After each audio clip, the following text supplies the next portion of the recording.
A continuación, Noticiero Telesucesos. Clasificación A. Apto para todo público. Un noticiero pensado para usted porque se lo merece. Nos acercamos a la realidad desde diferentes perspectivas. Noticiero Telesucesos. Primera parte del Noticiero Telesucesos con las noticias más importantes del día.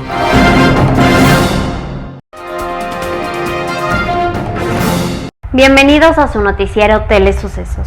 Este espacio informativo llega gracias a Preescolar El Parque. Estamos seguros de ser únicos por haber creado un lugar especial en que las fantasías de los niños se hacen realidad y haber desarrollado un lugar excepcional para crecer, aprender y ser felices. Con orgullo tenemos la certeza de que somos el centro de desarrollo infantil más avanzado de la ciudad. Comuníquese al 099 7372 081. Sean ustedes bienvenidos a su Noticiero Telesucesos. Un día como hoy. La noticia llegó de Europa como una bomba. Napoleón había invadido a España. El gobierno ibérico se tambaleaba y el imperio español parecía derrumbarse para siempre.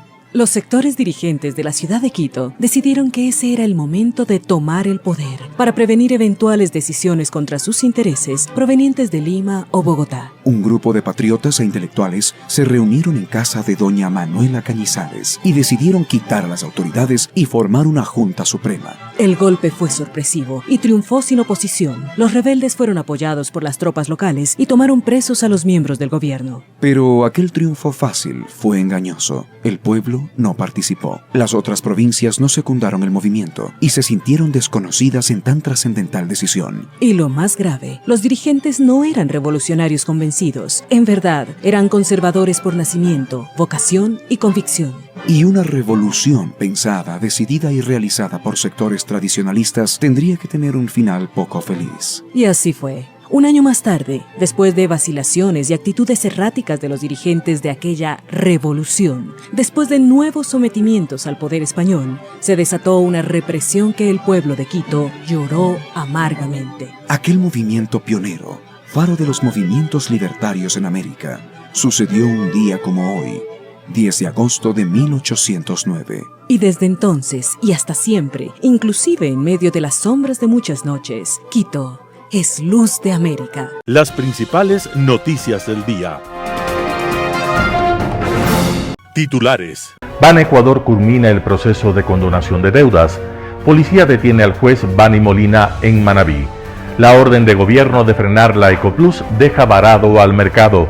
No existe acuerdo en la mesa de fijación de precios a productos de primera necesidad. En el segmento de opinión 10 de agosto de 1809, en política internacional, agresión ad portas. Los editoriales serán de Hernán Pérez Luz, 154 asambleístas. Martín Payares, otro habeas corpus chimbo para Glass. José Hernández, ¿habrá cómo salir del despeñadero? Noticias del día. Banecuador culmina el proceso de condonación de deudas. Banecuador concretó este 9 de agosto del 2022 el proceso de condonación de deudas para clientes que hasta mayo de este año sumaban haberes impagos de hasta $3,000. Los 26,000 beneficiarios están siendo notificados del cambio vía mensaje de texto SMS. Así lo dio a conocer esta mañana la entidad a través de un comunicado donde detalla que Manabí, Guayas y Los Ríos fueron las provincias donde llegaron a registrarse un número de clientes con obligaciones pendientes de pago. La mayoría de ellos del sector agrícola, con el 34%, comercio el 27% y pecuario con el 16%. Al inicio del proceso, la entidad había estimado que este beneficio cubriría a un total de $44 millones de deudas, pero la cifra finalmente sube a $59 millones. Si se contemplan intereses, costos de cobranza y otros gastos, detalla la institución. La condonación se cumple por mandato de los decretos ejecutivos número 456 y 488, expedidos por el presidente de la República, Guillermo Lasso, en el marco de los compromisos asumidos por Banecuador en las mesas de diálogo con sectores sociales. Los clientes que no acceden a la condonación y mantienen deudas con el banco pueden acogerse a un plan de arreglo de obligaciones con el cual se extiende el plazo de pago hasta 10 años, sin abono a capital e incluye hasta 3 años de gracia. La policía detiene al juez Bani Molina en Manabí. La policía detuvo la noche del 9 de agosto de 2022 en Manabí a Bani Molina. Se trata del juez que concedió el recurso de habeas corpus al sentenciado Cristian Araujo y que también benefició al ex vicepresidente Jorge Glass y a Daniel Salcedo. El ministro del Interior, Patricio Carrillo, confirmó la detención en sus redes sociales. La aprehensión de Molina estuvo a cargo de la Unidad Judicial de la Policía en coordinación con la Subzona de Inteligencia de Manabí. Según las autoridades, el juez tenía boleta de captura dentro de una investigación por el delito de usurpación de funciones. La Fiscalía abrió la investigación tras la denuncia presentada por el Consejo de la Judicatura.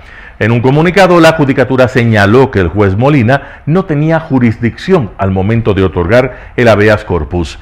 Esto porque ese mismo 5 de agosto al mediodía fue llamado a juicio por prevaricato por un caso de 2018.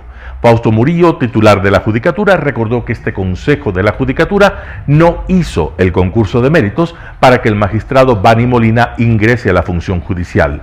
El juez ingresó en mayo de 2015 con concursos amañados, direccionados, llevados por el Consejo de la Judicatura del señor Gustavo Yalc, destacó Murillo.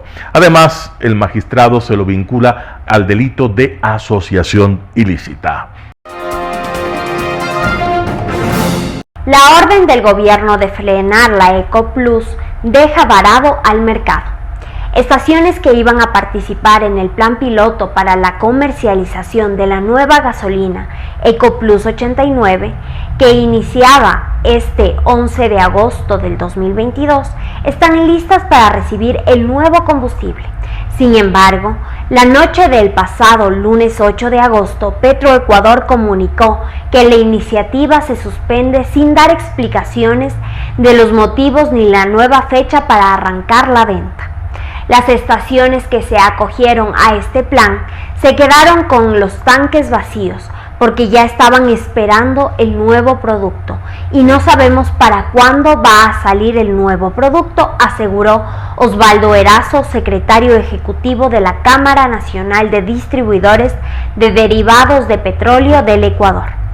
En la segunda vez que Petroecuador pospone el plan de la nueva gasolina, que buscaba ser una alternativa entre Ecopaís y Extra con subsidio, cuyo costo por galón es de $2,40, y la Super con un precio liberado de mercado de $5,20. Petroecuador informó el lunes a las estaciones de servicio que el costo de la nueva Ecoplus 89 sería de $3,98 por galón.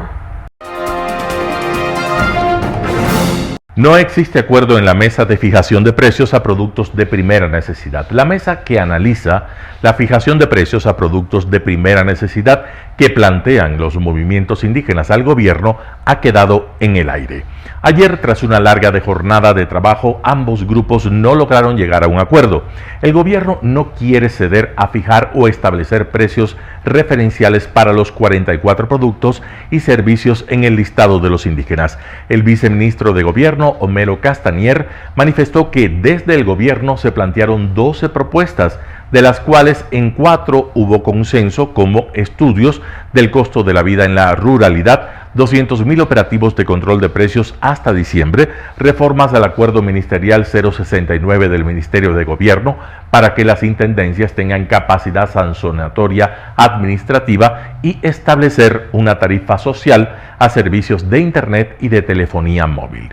En cuanto a la fijación de precios de 42 productos, no es viable, ya que después del análisis análisis se determina que dentro de estos productos existen productos agrícolas primarios, procesados e industrializados, y lamentablemente no se puede establecer cuando depende de muchas variables, incluso de productos que vienen importados. Por otro lado, este miércoles se instaló en la Conferencia Episcopal Ecuatoriana la submesa técnica especializada conformada por 12 miembros, 2 por cada organización indígena y 6 del gobierno, que analizará las propuestas para la focalización del subsidio de los combustibles.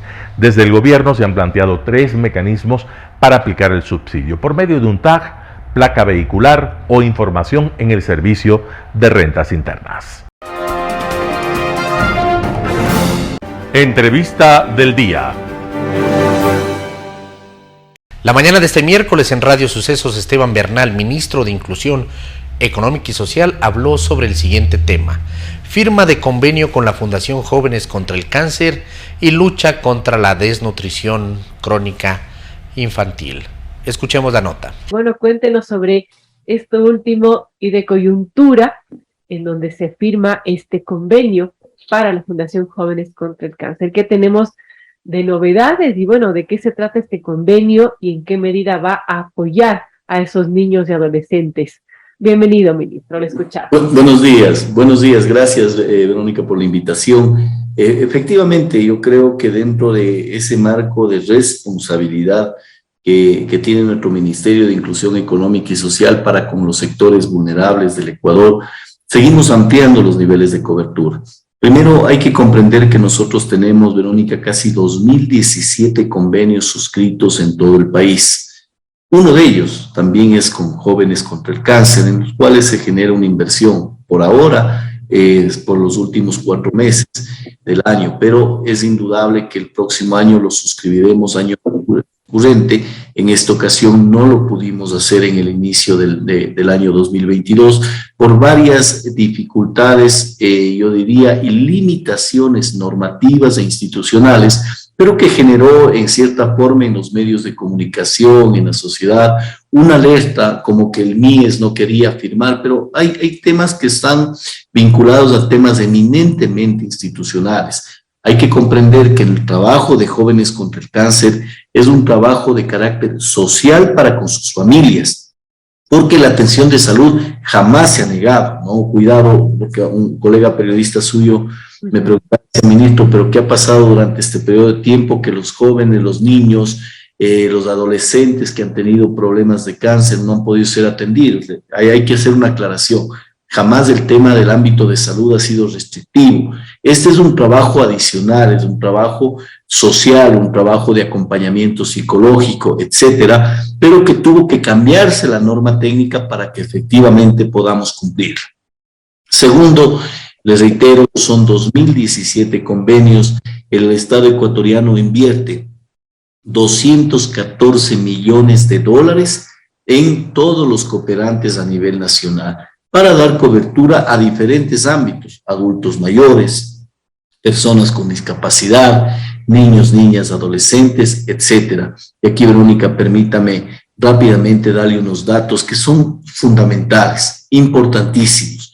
Nosotros en materia de política social, con la misma metodología con la que viene midiendo el Estado ecuatoriano la inversión en política social, determinado por la Secretaría de Planificación, hemos logrado informarle al país, que hoy día consta en los informes del Ministerio de Finanzas, que el gobierno nacional ha invertido a la fecha 13.300 millones de dólares con respecto a materia de política social.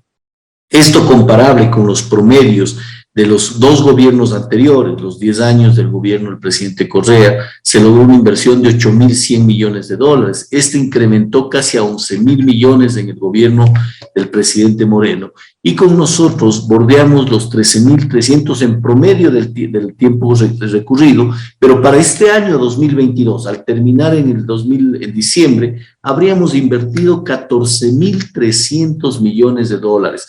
Esto muestra claramente de que la política social con respecto a madres gestantes, a desnutrición crónica infantil, niños, niñas, adolescentes, mujeres violentadas basadas en género, casi 17 modalidades que tenemos para la prestación de servicio social, genera la mayor inversión como ha sido disposición del presidente Guillermo Lazo. Ahora, ministro, importante anotarlo porque el gobierno del presidente Lazo ha puesto su bandera en luchar contra la desnutrición crónica infantil, que actualmente, entiendo, se ubica en el 30%, más o menos un número muy alto. Esto pone obviamente en juego el futuro de nuestro país, de los niños que si nacen con esta desnutrición, pues luego no pueden recuperarse. Un tema bastante grave que el presidente le ha puesto ahí una lupa. Y justamente hace algunos meses presentó este denominado bono de los 1000 días, con el que se busca apoyar a las madres gestantes a disminuir la desnutrición crónica infantil. ¿Cuáles han sido los avances en ese sentido sobre este bono de los 1000 días? ¿Qué son lo que se ha alcanzado hasta el momento y qué se espera de metas sobre esto, ministro? Bueno, usted ha dicho, Verónica, yo creo que yo lo debo mencionar con mucha profundidad. Por primera vez, un presidente de la República asume tamaña responsabilidad de un tema que es intangible para la gente, que a veces la gente ni termina de conocer los verdaderos males que tiene la desnutrición crónica infantil, que es un mal perverso. Aquel mal, además su prevalecencia, está en la Sierra Centro justamente, un tema que debe ser puesto en el debate de las mesas de diálogo, por ejemplo, ahora, como el caso de Tungurahua, que su prevalecencia es del 42%, Chimborazo 36%, Cotopaxi 35%, tenemos provincias de la costa ecuatoriana como Santa Elena, en donde la desnutrición crónica infantil bordea el 34%. Toda esta información, Verónica, dicho sea de paso, es información del año 2018, porque de ahí nace la data y que hoy por hoy el gobierno nacional ha invertido los recursos necesarios para que en octubre de este año tengamos una información actualizada, veamos la realidad con mayor profundidad sobre lo que está pasando en materia de desnutrición crónica infantil. Es un tema de enorme dificultad para el Ecuador. Somos el segundo país en la región. Nos gana únicamente Guatemala en este ranking perverso, para llamarlo así. Guatemala creo que tiene el 43%. Nosotros le seguimos con el 30%. Y muy por debajo de nosotros está la media de la región, que es el 9%. Y países como Haití, por ejemplo, que sin duda tienen una economía mucho más difícil que la nuestra y tiene esta realidad mucho menos caótica. Eso es lo que debemos cambiarlo. Vea, Verónica, le digo algo que es importante para que la ciudadanía tome conciencia de lo que pasa. Este tema, si usted deja de hacer 1 kilómetro de vía, pensemos metafóricamente en este sentido, deja de hacer 1 kilómetro de vía, sí, efectivamente puede generar problemas de comercialización, problemas de conectividad, etcétera, etcétera, pero el próximo año puedo hacer ese kilómetro de vía y reparar esa no acción en términos de materia pública. Pero si usted descuida un niño y él cae en desnutrición crónica infantil, esto se vuelve irreversible. Es una enfermedad que afecta a los niños y niñas, en donde los problemas son psicosociales, psicológicos, emocionales, físicos, de salud. Es decir, es un problema grave. Y tener 1/3 de la población, que son niños de 0 a 5 años, en el futuro del Ecuador que hayan sufrido desnutrición crónica infantil, es, por decirlo menos, perverso para el país. Un panorama de noticias para su estatura intelectual.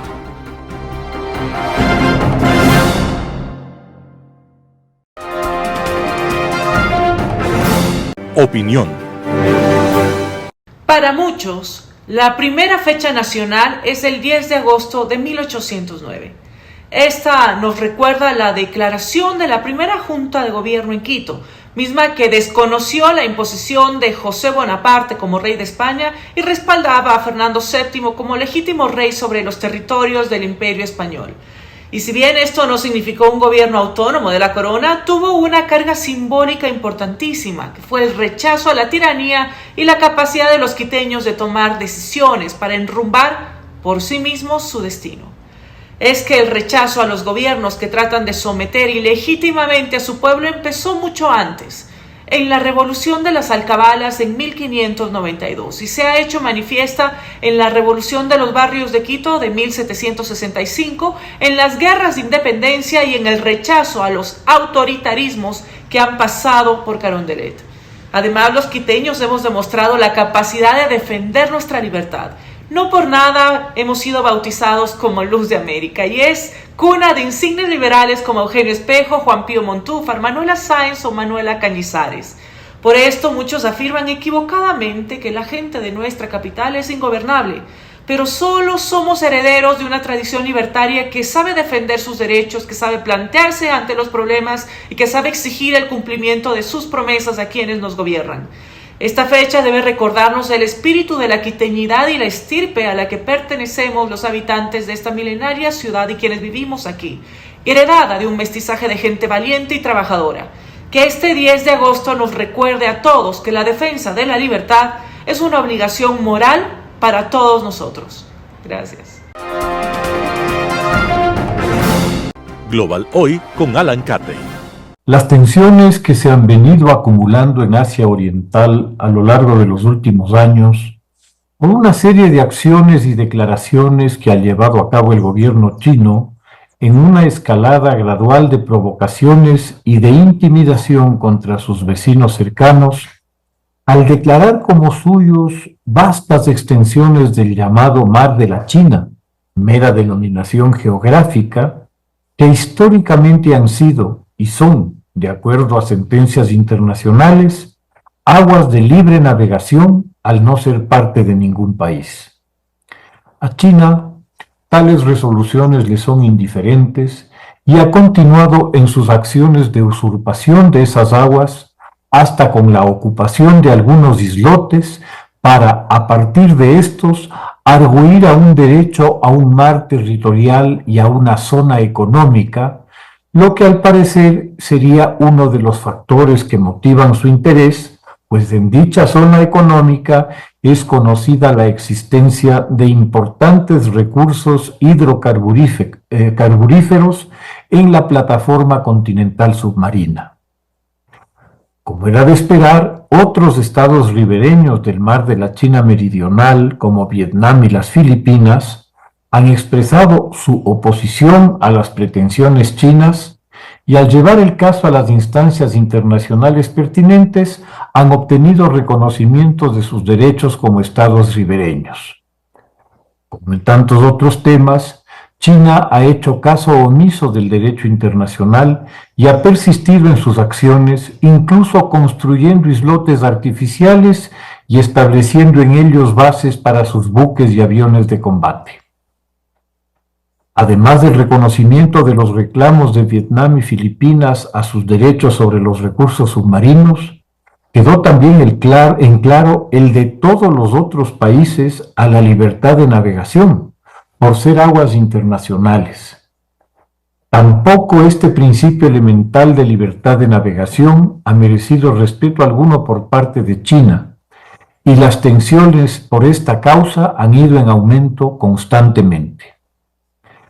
Se ha hecho evidente también, sobre todo a partir de la asunción al poder de Xi Jinping, una creciente voluntad china de imponer a cualquier precio su autoridad ideológica absoluta dentro de un esquema totalitario y xenófobo, orientado a la unificación de todos los aspectos de la sociedad china, con un cada día más exacerbado nacionalismo, la imposición del idioma mandarín como único aceptable y de los valores culturales de la mayoría Han como los de toda la población, no solo irrespetando otros de las minorías que forman parte de China, como los pueblos tibetanos, uigures o kazajos, sino persiguiéndolos activamente, obligando a esos grupos a abandonar sus tradiciones y sus creencias religiosas y erradicar sus idiomas ancestrales.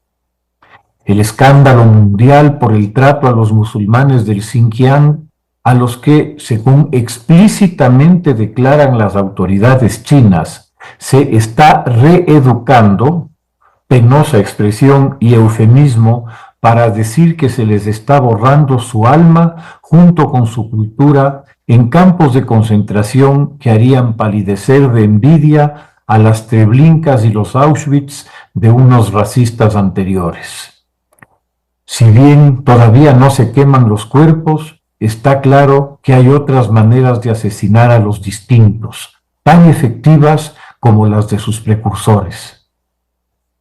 Nuevamente, la opinión pública internacional y las críticas por estas prácticas le resultan a China ya no solo indiferentes, sino hasta ofensivas y violatorias a su soberanía. O sea, a cuenta de la soberanía, el genocidio cultural que se está produciendo estará totalmente justificado. En torno a este creciente e intolerante viraje nacionalista, China, como otras dictaduras en el pasado y hasta en el muy presente caso de la agresión rusa contra Ucrania, utiliza el discurso del irredentismo, esto es, la reintegración a una sola madre patria de todos aquellos que por la circunstancia que fuera están privados de esa fortuna. Ese fue el argumento de Hitler para desmembrar a Checoslovaquia en 1938 y es el que Putin esgrime hoy para justificar su guerra en Ucrania. Cualquier país con una minoría china debería empezar a preocuparse, pues el día de mañana podría encontrarse con alguna exigencia de devolver los territorios donde esas minorías chinas vivan. Se podrán imaginar la preocupación de sus vecinos, Malasia, Indonesia, donde millones de chinos étnicos habitan, o incluso un poco más allá, Australia, Canadá o Estados Unidos. Inscrita en esta lógica, se debe analizar lo que está ocurriendo en estos momentos en el pulso por Taiwán, la isla que no ha sido parte de China en al menos 120 años y que desde 1949 ha sido capaz de construir una nación por su cuenta sobre principios y valores totalmente opuestos a los vigentes en la República Popular China. Democracia en lugar de dictadura, libertades individuales en lugar de servidumbre, respeto por los derechos humanos en lugar de su conculcación, libertad de información y de prensa en lugar de propaganda. El pueblo de Taiwán es perfectamente consciente, por las pasadas conductas de la dictadura de Pekín, en Tíbet, Xinjiang o Hong Kong, de lo que le aguarda en el caso de ser dominada por el régimen chino. Saben perfectamente que no importa lo que se pueda acordar, cuántos tratados y acuerdos se lleguen a firmar, al final del día, la dictadura china hará lo que le parezca para asegurarse de que las subversivas libertades y derechos ciudadanos no lleguen a contaminar la pureza del Partido Comunista Chino y mucho menos despertar imperdonables anhelos de libertad en el ya domesticado pueblo chino.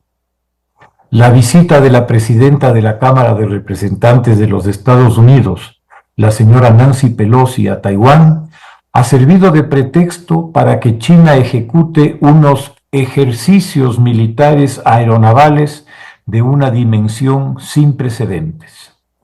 Resulta obvio que la planeación y la logística para estos ejercicios llevaba ya mucho tiempo y se los debe interpretar dentro de un contexto diferente, pues nos da la medida de cuánto ha avanzado la planificación para un ataque real a Taiwán. Las similitudes de los ejercicios que Rusia realizó entre octubre de 2021 y febrero de 2022 hasta el inicio de la agresión a Ucrania son al menos llamativas. Los riesgos para el mundo son enormes. Al ser Taiwán el principal productor mundial de semiconductores, los elementos esenciales para prácticamente todo artefacto electrónico en uso. Una disrupción del abastecimiento de estos a las industrias haría que el problema de suministro que se dio durante la pandemia se vea como un juego de niños. Pero el riesgo mayor se daría con una victoria china conquistando militarmente a Taiwán, pues toda la industria occidental basada en los semiconductores pasaría a ser rehén del Partido Comunista Chino y de su dirigencia. La estrechez de miras, junto a las desmedidas ambiciones económicas, dejan en un limbo angustioso el futuro del mundo. Muchas gracias. Editorial. 154 asambleístas. Hernán Pérez Luz, El Universo. En días pasados, el diario El Universo reportó que la Asamblea Nacional, que hoy la integran 177 representantes, pasaría a tener 154 legisladores para las próximas elecciones en 2025. Dicho incremento de 17 asambleístas se explica porque está por realizarse un nuevo censo poblacional en el país y los parámetros para calcular el número de legisladores se los debe aplicar al número de ecuatorianos según el último censo. Como las proyecciones del nuevo censo del Ecuador son que el número de ecuatorianos será mayor al que arrojó el anterior censo hace 12 años, es natural que también se incremente el número de asambleístas. Es una de las reglas del sistema democrático el que las legislaturas crezcan en tamaño a medida que crece la población que ellas representan. Existen voces que consideran que el actual número de legisladores ya es excesivo. Se plantea que dicho número debería ser reducido sustancialmente. Si bien es cierto que el actual número de legisladores podría ser reducido, dicha reducción no puede llegar a extremos. Un país que pasa de 17 millones de personas no puede tener una legislatura con un número excesivamente bajo de representantes. Ello va en contravía de un régimen democrático.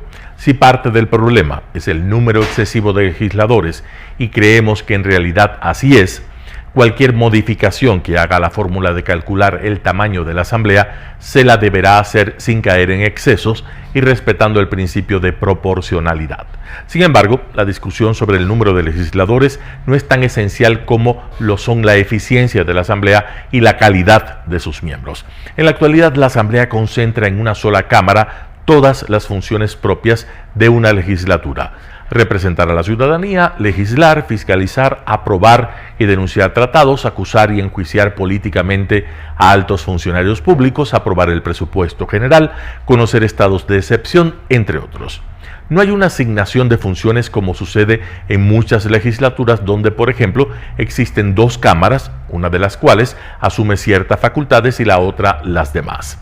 Algo que podría establecerse inclusive dentro de la misma Cámara, asignando a los legisladores nacionales ciertas tareas exclusivas y a los provinciales otras.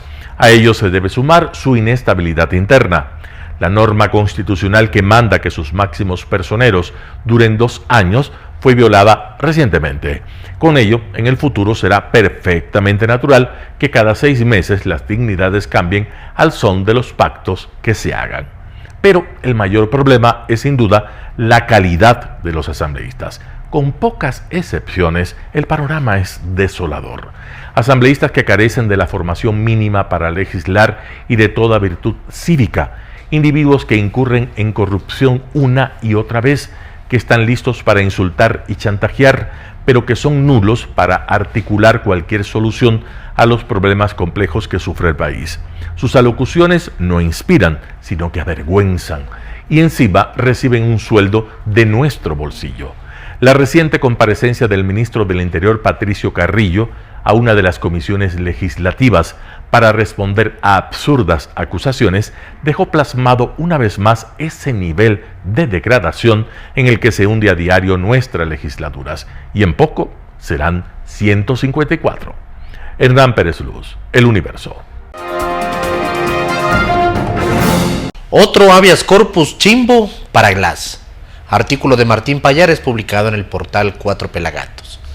Bani Molina es el protagonista de uno de los más notables casos de audacia judicial que alguien puede imaginar. Otorgó la libertad en virtud de un habeas corpus a favor de Jorge Glass y Daniel Salcedo sin que se lo hayan pedido y sin que al momento de hacerlo haya sido juez en ejercicio de funciones. Lo extraordinario del caso es que casi todo ocurrió en un día. El viernes 5 de agosto a las 12:10, la Sala Penal de Manabí le dictó un auto de llamamiento a juicio penal porque Molina no era conocido precisamente por su honorabilidad. Estaba siendo investigado por actos de corrupción en las cárceles. Se le acusaba de haber otorgado, abusando de su condición de juez, medidas sustitutivas a presos a los que les cobraba una comisión a cambio. A un narcotraficante que estaba purgando cárcel por un asesinato le concedió, por ejemplo, prisión domiciliaria. Se trata del caso El Rodeo, en el que también están involucrados otros jueces como Omar Orellana, Yandri Sabando y Javier López, según un informe de Código Vidrio y revista Vistazo. Al momento en que recibió el llamado de la Sala Penal de su provincia, Bani Molina dejó de ser juez en funciones, porque así lo establece el artículo 153 del Código Orgánico de la Función Judicial. Además, con esa decisión de la Sala de lo Penal, la Dirección General del Consejo de la Judicatura inició el trámite para que la Dirección Provincial de ese organismo proceda con su inhabilitación. Molina, al conocer la decisión de la Corte Penal, en lugar de abandonar su despacho, decidió sacar provecho del tiempo que le quedaba hasta que se concretara oficialmente su suspensión. En 4 horas redactó la sentencia en la que concedió el habeas corpus a favor de Glass y Salcedo. Pero la historia es más inverosímil. Como a su despacho no había llegado ningún pedido de habeas corpus a favor de Glass y Salcedo, se le ocurrió concederlo a partir del pedido de un tal Cristian Eduardo Araujo Salgado. Ese reo lo había solicitado en junio por medio de Leonardo David Buendía Silva, bajo el argumento de sufrir graves estragos como consecuencia de un accidente de tránsito que tuvo el 17 de mayo del 2014 en el cantón Quijos. Lo cierto es que extendió mágicamente el habeas corpus a Glass y a Salcedo.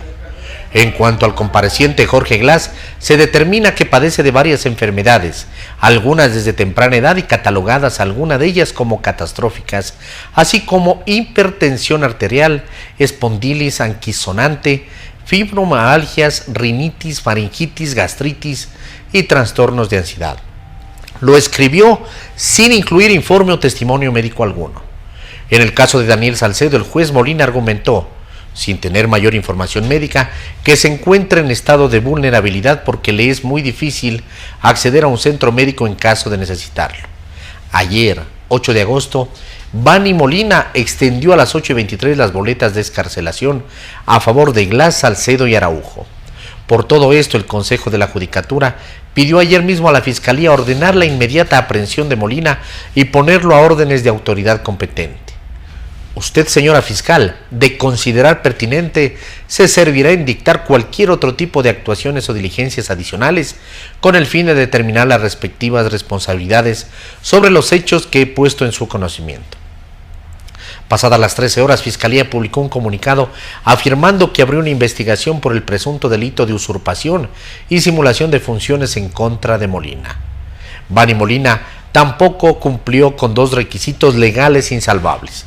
No convocó a una audiencia con la presencia del procurador ni del SNAI, que es el organismo que se encarga del manejo de las cárceles en el país. Precisamente en ese sentido, ayer en la noche se pronunció el gobierno, que anunció en otros términos que el SNAI no acataría la decisión de Molina, precisamente por no haber convocado a la Procuraduría. El habeas corpus que un juez de Manglar Alto concedió en mayo a Jorge Glass fue posteriormente declarado nulo y el ex vicepresidente de Correa tuvo que regresar a la cárcel. Aparentemente los principales operadores del correísmo no estaban al tanto de lo que estaba ocurriendo. No obstante, apenas se conoció la decisión del juez, la apoyaron en sus redes sociales. Rafael Correa lo hizo varias veces replicando cuanto tuit a favor de Glass y de la legitimidad de la sentencia podía. También hay la versión según la cual los circuitos de poder de Salcedo activaron al ex juez Molina pensando que al incluir a Jorge Glass conseguirían el apoyo político del correísmo. En la mañana, una quincena de partidarios de Jorge Glass reclamaban la libertad del ex vicepresidente en las afueras de la cárcel 4 en Quito, donde se encuentra preso. La liberación de Glass, que el lunes en la noche fue la sensación en redes sociales, hoy prácticamente había desaparecido. Artículo de Martín Payares publicado en el portal 4 Pelagatos. ¿Habrá cómo salir del despeñadero? José Hernández, 4 Pelagatos. Los ciudadanos conocen el diagnóstico. Las soluciones que requieren pasan por la política, pero los políticos no serán los agentes del cambio. Ellos son, paradójica y penosamente, un freno a la transformación que necesita el país. ¿Qué hacer? La cantaleta se repite en cada elección. En enero de 2019, el Consejo Nacional Electoral produjo una sesión de bostezos cuando estimó que 80.291 candidatos competirán el 24 de marzo por 5.675 cargos seccionales. Parecía inaudito. pero lo inaudito es hoy corriente. Esta vez la cifra de candidatos para las seccionales de 2023 oscilará entre 90.000 y 100.000. Diana Atamaint, presidenta del Consejo Nacional Electoral, dijo que hay 160 alianzas políticas y que están pendientes otras 200, fruto sin duda de los 279 movimientos y partidos que tienen personería jurídica, número que se pensó iba a disminuir sensiblemente tras la purga anunciada por el Consejo Nacional Electoral. Falsa alarma. No solo se han evaluado las causas que producen esta fragmentación al infinito, el país también conoce sus consecuencias y sabe que son desgraciadas. Por ejemplo, carencia absoluta de visión nacional, imposibilidad de acordar y procesar políticas públicas sobre un programa mínimo de urgencias, fomento del canibalismo político que nutre el golpismo y la ingobernabilidad. Estas consecuencias acarrean efectos funestos. Por ejemplo, el país arrastra los problemas, no los resuelve, no crece ni se desarrolla, pierde tiempo y oportunidades. La política, en vez de ser una esperanza para la nación, es un oficio repulsivo. Y los jóvenes, en lugar de fraguar aquí sus ilusiones, solo piensan en irse. Partidos y movimientos, víctimas de su propio invento, viven un proceso de descomposición causado en casi todos los casos por el hambre insaciable de poder, prácticas corruptas y la necesidad de sobrevivir a como dé lugar. Algunos ciudadanos, como el Comité por la Institucionalización Democrática o Participación Ciudadana, algunos empresarios, presidentes de cámaras de producción o de comercio, algunos universitarios, muy pocos, han propuesto consultas populares, reformas a la arquitectura institucional, al código de la democracia. Pero en vano, Ecuador está inmovilizado, rehén de una sociedad política que en forma irremediable reproduce un libreto macabro: capturar instituciones para tapar su inmenso rabo de paja y conspirar sin parar para sacar del cargo al presidente de turno. Con conmociones internas es más cómodo.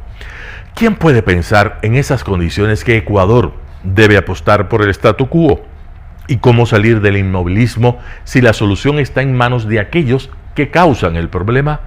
¿Cómo renovar la política si los jóvenes que están en los partidos no llegan a las listas porque sus dirigentes buscan reinas de belleza, futbolistas, gentes de la farándula o tránsfugas de otros partidos? Eso está ocurriendo, por ejemplo, en el Partido Social Cristiano y en la Izquierda Democrática. ¿Qué hacer? La misma pregunta se hizo el presidente Guillermo Lasso cuando era candidato. Entonces quería patear el statu quo. Ahora su ministro de Gobierno rinde culto al statu quo.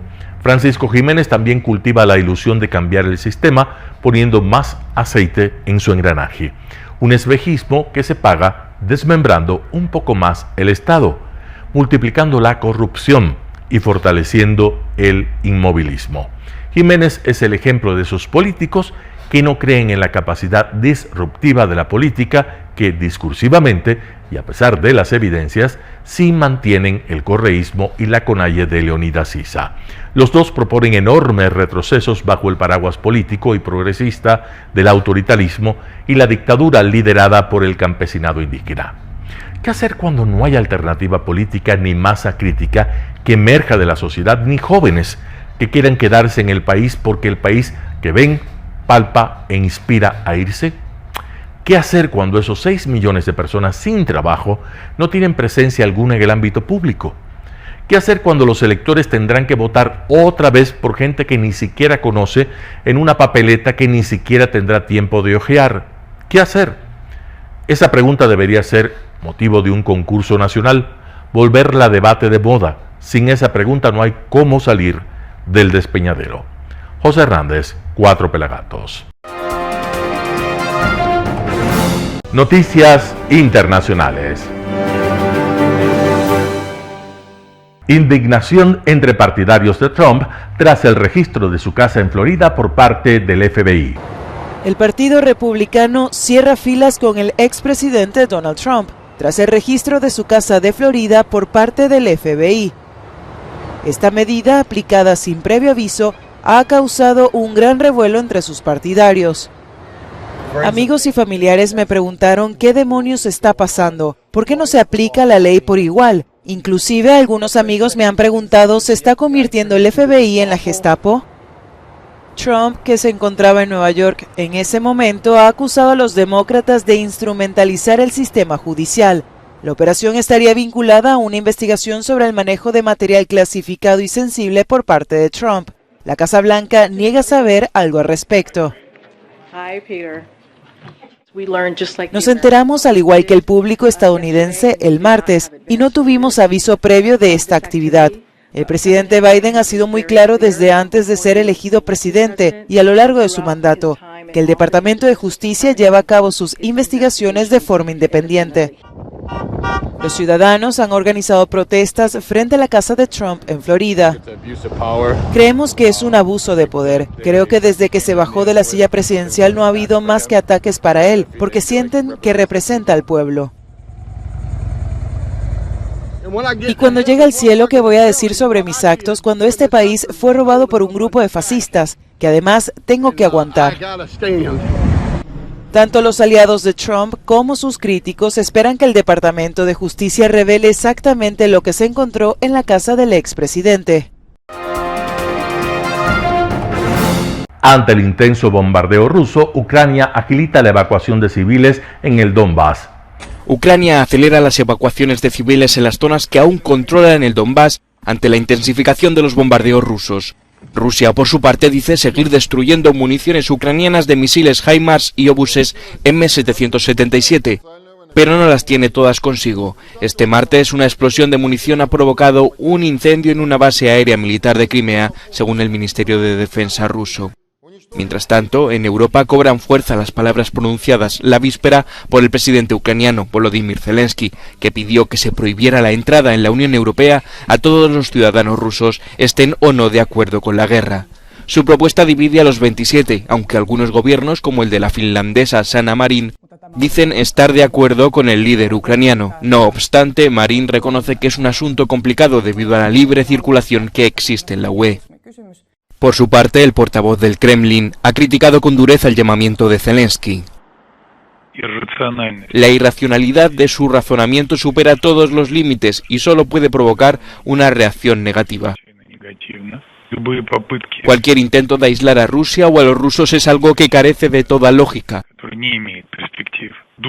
El espíritu de tales iniciativas tampoco es muy bueno, por decirlo de alguna manera.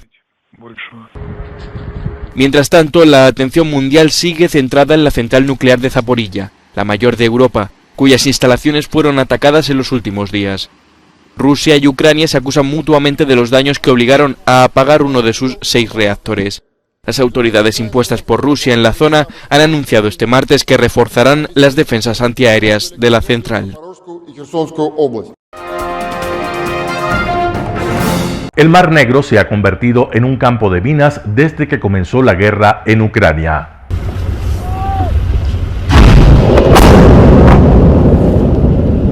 Este es hoy un peligro real en las aguas del Mar Negro, el de las minas a la deriva procedentes de la guerra en Ucrania. En aguas de Rumanía ya han descubierto 2 de estos artefactos. Después de aparecer la segunda mina, probablemente desprendida de una presa ucraniana, a 3 kilómetros de una localidad costera muy concurrida, los buzos militares rumanos han emprendido misiones de entrenamiento. Tienen que estar muy preparados para las situaciones reales, porque las minas pueden estar por todas partes en el Mar Negro. La Marina está en alerta máxima. Estas minas son peligrosas. Fueron diseñadas para destruir y hundir barcos. Por eso pedimos que notifiquen inmediatamente la presencia de cualquier artefacto en el agua o en la costa que parezca sospechoso. Las corrientes y las olas pueden desplazar la mina en cualquier dirección, explica este capitán de la Marina rumana. Desde el comienzo de la guerra en Ucrania y la aparición de minas flotantes, los militares de las fuerzas navales de Rumanía han cambiado sus escenarios de entrenamiento.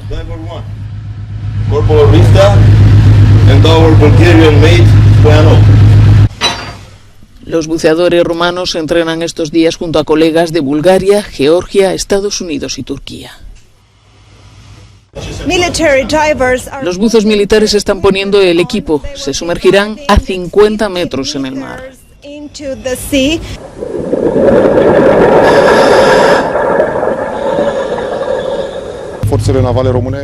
Las fuerzas navales rumanas llevaron a cabo misiones de cartografía, identificación y localización de las minas en esta presa histórica. Aquí hemos desarrollado nuestros procedimientos de formación para situaciones reales, dice el coronel Corneliu Pavel. Todos sus movimientos están siendo grabados aquí, en el comando de control central. Hay comunicaciones de vídeo y audio todo el tiempo con los buzos. Como nuestros colegas de Bulgaria y Turquía, hemos descubierto que el peligro es real y luchamos contra las minas, dice el comandante de una división de combate submarino. Hasta ahora han sido localizadas 22 minas en el Mar Negro, 2 en aguas territoriales de Rumanía, 3 en Turquía, 16 en Ucrania y 1 en Bulgaria.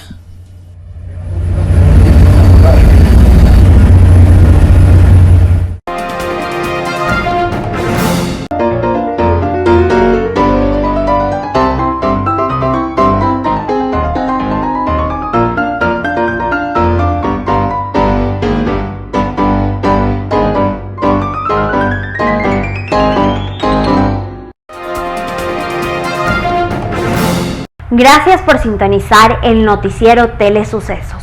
Este espacio informativo llegó gracias a Preescolar El Parque. Estamos seguros de ser únicos por haber creado un lugar especial en que las fantasías de los niños se hacen realidad y haber desarrollado un lugar excepcional para crecer, aprender y ser felices. Con orgullo tenemos la certeza de que somos el centro de desarrollo infantil más avanzado de la ciudad. Comuníquese al 099 7372 081. Síganos en nuestras redes sociales: Facebook Telesucesos Quito, Instagram @telesucesos_, Twitter @telesucesos29, YouTube Telesucesos HD y en nuestra página web www.telesucesos.net. Gracias por acompañarnos. El noticiero Telesucesos es retransmitido de lunes a viernes a las 7 horas por Radio Planeta Sur 106.1 FM de la ciudad de Loja. Noticiero Telesucesos.